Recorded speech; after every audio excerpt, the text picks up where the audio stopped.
I spent my first day of the new season of Destiny with Cammy Cakes playing some comp to level up, but also visiting some new stasis upgrades together. While I'm not the most impressed with the new hunter aspect, I think it gives it a cool new dynamic in how you can play it, and I'm gonna try it in the future, but again, at this point, I'm not the most impressed with it. What I was incredibly shocked by, very surprised by, was the new Whisper of Chains fragment. I think this could be the strongest stasis upgrade this season. I'm almost confident in that at this point, stronger than that of the other aspects on the other characters even, or maybe just on the same level. I think Titan and Warlock got some pretty cool aspects, some pretty powerful ones, but this fragment is insane in my opinion. So this not only gives you a plus 10 recovery, which is just incredibly valuable as is, I don't need to sell you on that I'm sure, but it says while you're near frozen targets or a friendly stasis crystal, you take reduced damage from targets. My first impressions when I read this was I knew it was going to be strong, but I didn't anticipate how strong it was in practice. So I thought this would be more of a light damage resistance, maybe when you're standing right next to a glacier grenade crystal formation, whatever you want to call that. Nope, this is a lot stronger than that.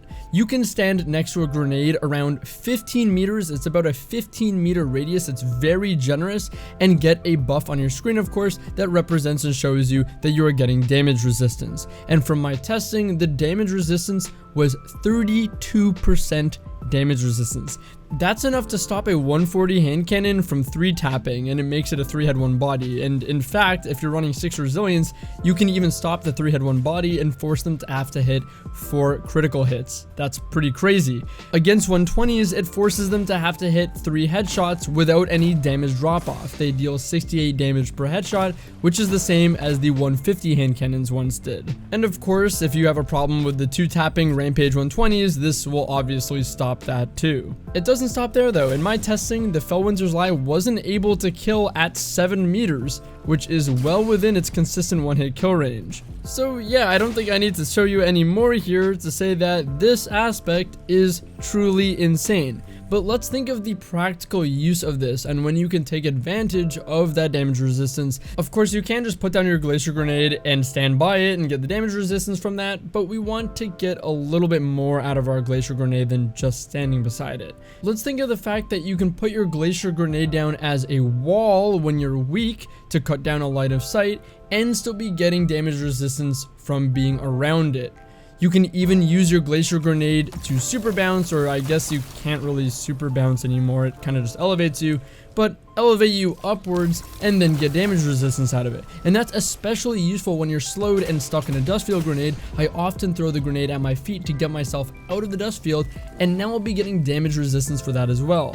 And of course, we can't forget you can shatter dive and even use the Titan slide shatter and get damage resistance for that as well. So typically when I shatter dive combo, I jump and throw my grenade down near the target and then try and shatter dive immediately after. As soon as I throw the grenade down and those crystals begin to spawn, I get damage resistance now from this new fragment, which makes it highly likely that I'm going to be able to survive and get that shatter dive off at the least, which is very, very strong. We've seen the inherent shatter dive damage resistance before its nerf. This is no doubt going to also be very strong with this. And the same goes for the Titans. You're going to be able to put down the grenade and probably slide into it a lot easier with a lot more survivability, a lot less risk because of the damage resistance.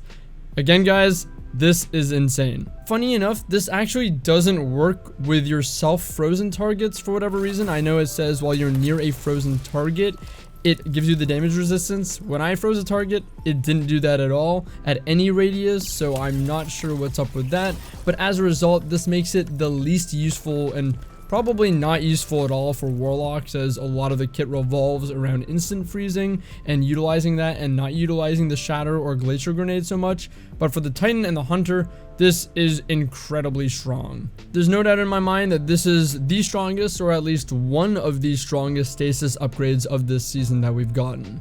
Anyways, I hope you guys enjoyed this quick discussion on the new Whisper of Chains fragment. On a complete side note, if you guys happen to get any new rules of any new or reprised weapons and you'd like me to take a look at it and do a video or review of it, let me know on Twitter, twitter.com/Drewsky's channel or @Drewsky's channel.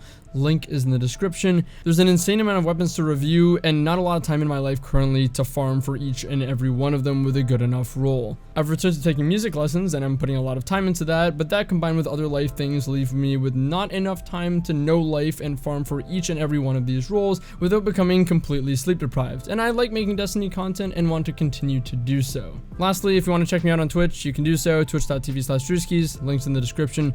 Thanks for watching the video and thanks for listening to that last minute. Really appreciate it, and I'll see you guys in the next one. Take care.